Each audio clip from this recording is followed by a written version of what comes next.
જો એની નિંદા કરીએ તો નિંદા કરનારો માણસ સેંકડો જન્મ સુધી કૂતરાના અવતારને પ્રાપ્ત થાય છે.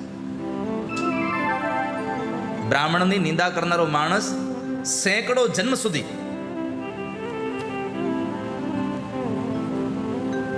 કૂતરાના જન્મને પ્રાપ્ત કરે છે.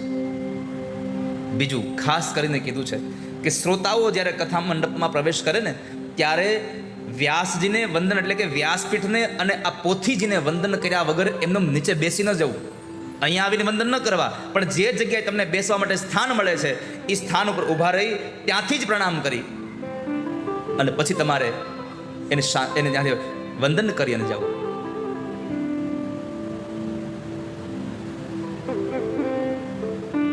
બીજું કીધું, ક્યારેય પણ કથા હુતા હુતા સાંભળવી નહીં. શું કીધું? કથાને ક્યારેય સુતા સુતા સાંભળવી નહીં.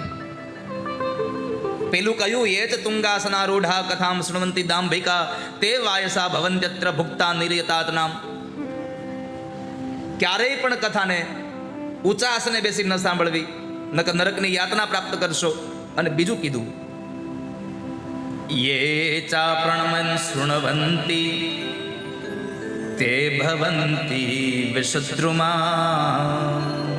શયનાયેપી શૃણવંતી ભવન્ત્યજગરાયઃ. જો હું દર વખતે કહું છું ને, કથામાં હોઈ જાય શું બને? અજગર બને. શું બને? અહીં લખ્યું છે કે જે માણસ કથામાં આવીને હોઈ જાય એ કાં તો અજગર અને કાં તો સાપની યોનિને પ્રાપ્ત થાય છે. સુઈ જવાનો અર્થ અહીંયા કાંઈ તમે નસકોરા બોલાવા માંડો ને ઊંઘમાં વહી જાવ એમ નહીં. કથામાં આવ્યા પછી જો તમારું મન કથામાં ન રહે અને મન વગરની કથા સાંભળો ને તે હુતા હુતા સાંભળી કહેવાય. મનને અહીંયા કેન્દ્રિત કરવું પડે. જે માણસ કથામાં આવીને સુઈ જાય છે બીજા જન્મમાં સાપ બને છે.